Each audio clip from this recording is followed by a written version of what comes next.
ډاکټر صاحب ښاغلی ولسمشر محمد اشرف غني وایي طالبان افغان ولس لپاره هیڅ هم نه کوي.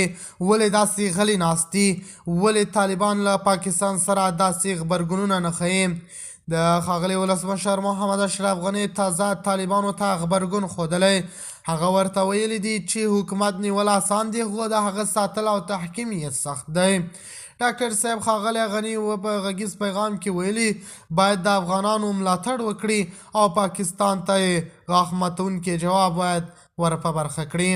د خرابات ټي وي چینل درنو لیدونکو سلام، ستړي مه شئ، وخت مو بخیر.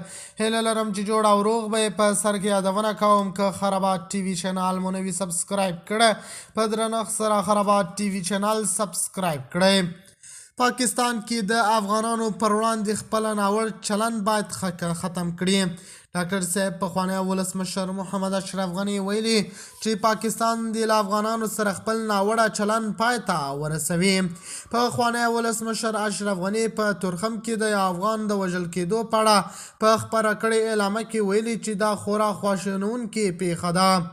ته د په خبره پاکستان په وروستیو کې په سپین بولدک او تورخم کې له افغانانو سره خورا ناوړه چلند پیل کړی دی چې د هیڅ لوري په ګټه هم نه دی او موخه یې هم تر اوسه نه ده معلومه چې ولې د افغانانو سره داسې ناوړه چلند او کوي او ځوروي یې. هغه پر پاکستاني لوري غږ کړی چې د افغانانو پر وړاندې خپلو ناوړه کړنو ته د پای ټکی کېږدي او په وینا یې د ورورګلوۍ لار دې خپله کړي. هغه د نوي حکومت پر مشرتابه هم غږ کړی چې د افغانانو ته د ښه ژوند زمینه برابر کړي څو دوی پر دوی هیوادونو ته تګ ته اړ نه شي. د خرابات ټي وي چینل درنو لیدونکو دا و زموږ ته د مهال چمتو کړی خبر. د نورو خبرونو لپاره خرابات ټي وي چینل په درنښت سره سبسکرایب کړئ. د الله په امان تر بیا خیر شریف.